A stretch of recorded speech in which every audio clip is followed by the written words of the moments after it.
You're 18 years old. You just graduated high school. You work at a coffee shop making minimum wage. Your student loans feel impossible. Your apartment has broken heating. Then someone notices you. Level 1. The approach. You're serving tables at an upscale restaurant event. A woman in designer clothes approaches during your break. She's polite, professional, sophisticated. You have an incredible presence. Have you considered modeling or promotional work? Your heart races. No one in your life talks like this. She hands you a business card embossed in gold. My associate mentors young women, networking events, high-profile clients, real opportunities. Red flag are for 1. Strangers offering lucrative opportunities that seem too good to be true. Vague job descriptions with promises of wealth and connections. You take the card. You don't tell anyone yet. You want this to be real first. Level 2, the invitation. You call the number 2 days later. The same woman answers. Her name is Sarah. She sounds like success personified. Come to an event this Saturday. Networking with influential people. Casual atmosphere. She mentions an address in the wealthiest neighborhood. Wear something nice. We have other young women attending. Great connections. Red flag number 2. Invitations to private residences for vaguely described events. Pressure to dress provocatively or meet beauty standards. You borrow a dress from your roommate. You take an Uber you can't afford to get there. The estate has iron gates, security cameras, manicured gardens. You've never seen wealth like this. Level 3, the comfort phase inside. Everything screams money. Italian marble, crystal chandeliers, original artwork worth millions. Sarah introduces you to 4 other young women. They're 19, 20, 22, 23. They seem confident, comfortable even. We attend events here regularly, one woman says. The pay is incredible. Sarah hands you $200 cash. Just for attending tonight. You're adding value by being here. Red flag number 3. Immediate cash payments for minimal work, creating financial dependency, mixing social events with transactions. You've never been paid just for showing up. That's more than you make in 2 full shifts. Sarah asks about your life, your debts, your dreams, your family situation. You tell her everything. She listens like she genuinely cares. Level 4. The normalization. You attend 3 more events that month. Each time you receive $500. Just for socializing, Sarah says. Our clients appreciate intelligent conversation. You meet Mr. E. He's in his 60s, confident, commanding. He talks about art, politics, science. He offers business advice. He mentions helping with your student loans. Red flag number 4. Wealthy older men showing excessive interest in young women's financial struggles. Offers of help that create obligation. Blurred boundaries between professional and personal. This stays between us for now, Sarah says. Some people don't understand these networking opportunities. You start compartmentalizing your life. Your roommate asks where the money comes from.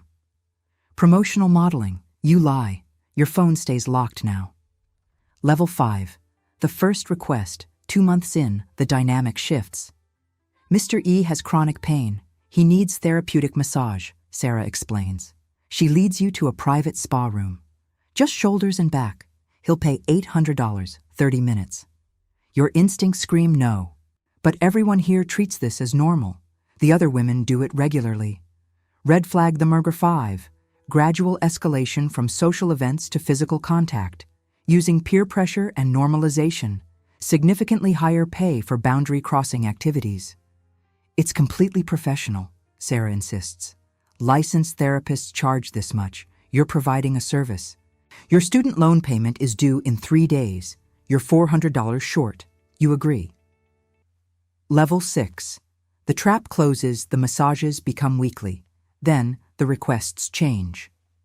Wear this, Sarah says, handing you lingerie disguised as spa attire. Clients pay double for the aesthetic. Red flag number 6. Escalating demands for revealing clothing. Increasing payments tied to decreasing boundaries. Financial dependence making refusal difficult. You want to stop. But you've paid off $5,000 in debt. You bought a reliable car, you sent money to your struggling parents. How do you explain where it came from? Sarah knows your situation perfectly. If you leave now, you'll lose everything. No references, no network, back to minimum wage. You feel trapped in golden handcuffs. Level 7. The expansion. Your life splits in two. By day, coffee shop, normal friends, regular life. By weekend, private jets, Caribbean islands, mansions in different states.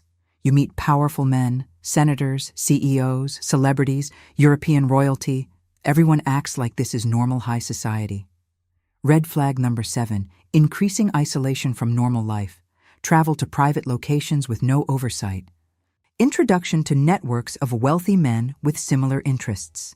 Sarah controls your schedule completely now. Mr. E needs you in New York this Thursday. A client wants you in Palm Beach this weekend. You quit your coffee shop job. You stop returning old friends' calls. Level 8, the realization. You're 20 now. You've been in this world for 2 years. One morning, your phone explodes with notifications. Billionaire Jeffrey Epstein arrested on federal sex trafficking charges. That's Mr. E. His face covers every news channel. You see the mansion, the island, photos of other women just like you. The truth crashes down like a tidal wave. This wasn't networking. This wasn't mentorship. This wasn't high society. This was trafficking. This was exploitation. This was organized crime. Level 9. The aftermath. You're now one of dozens of victims, maybe over 100. Women from different cities, different countries, different backgrounds, all recruited with identical tactics, all groomed with the same playbook, all trapped by the same systems of power. Red flag, Mirate. Multiple victims with parallel stories. Systemic recruitment patterns, networks of enablers, protectors, and participants. The FBI contacts you. They want testimony. They want you to relive everything. Defense lawyers call you a liar, a gold digger, a willing participant. You were an adult, they say. You could have left any time. They don't understand coercive control. They don't understand financial entrapment. They don't understand psychological manipulation. Level 10. The awakening years pass. Therapy, legal battles, media scrutiny. You finally understand what happened. This wasn't about sex. This was about power. Power over young women with financial vulnerabilities. Power over people's careers and futures. Power protected by wealth, influence, and institutional complicity. You realize Sarah was a victim once too, before becoming a recruiter. The cycle perpetuates itself. Level 11. The mission. You find your voice. You tell your story, not for sympathy, but for prevention. You want other young women to recognize the patterns you missed. The warning signs. Summary. If you or someone you know experiences strangers offering unusually lucrative opportunities with vague job descriptions, immediate large cash payments for minimal work, invitations to private residences, or exclusive events without clear professional context, requests to keep arrangements secret from friends or family, gradual escalation from social interaction to physical contact, financial dependency that makes leaving feel impossible, isolation from previous social circles, and normal life. Introduction to networks of wealthy, older men in private settings. Blurred boundaries between professional and personal relationships. Threats, subtle or explicit, about loss of income or opportunities if you refuse. This is coercive control. This is trafficking. SOS what to do if you're currently in this situation. You are not a criminal. You are a victim of exploitation. Contact the National Human Trafficking Hotline, 1-888-373-788. Text HELP to 233733. Be free. Reach out to a trusted friend or family member. Document everything. Messages, payments, locations. Contact local law enforcement or FBI tip line. If you know someone in this situation, don't judge. Coercive control is psychological imprisonment. Listen without blame or, I told you so. Understand trauma bonding may make them defend their exploiter. Help them access resources safely, support their healing, which can take years. The power of awareness. The Epstein case revealed a massive criminal network. It exposed how wealth and power can corrupt entire systems. Politicians, law enforcement, institutions, all failed. But survivors' courage brought partial justice. Your awareness can protect someone. That young woman being recruited at a restaurant. That friend who suddenly has expensive gifts and vague explanations. That classmate who's secretive about a networking opportunity. You can be the person who asks the right questions. How trafficking works. Predators rely on financial vulnerability, student debt, poverty, unemployment. Isolation, cutting victims from support systems. Normalization, making exploitation seem like opportunity. Gradualism, slowly escalating demands. Shame, making victims feel complicit. Institutional protection, wealth-buying silence. Break these patterns. Learn the signs. Talk openly about exploitation. Believe survivors. Support anti-trafficking organizations. Final message.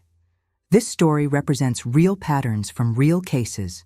The Epstein network involved dozens of confirmed victims, likely more. Recruited through modeling scouts, events, job offers, introductions. Exploited at private islands, mansions, international locations. Protected by networks of wealthy, powerful enablers. It happened because people didn't ask questions. It happened because victims felt too trapped to speak. It happened because society values wealth over justice. It can happen again unless we stay vigilant. You now know the patterns. You now recognize the manipulation. You now have the power to protect. Share this knowledge. Save a life.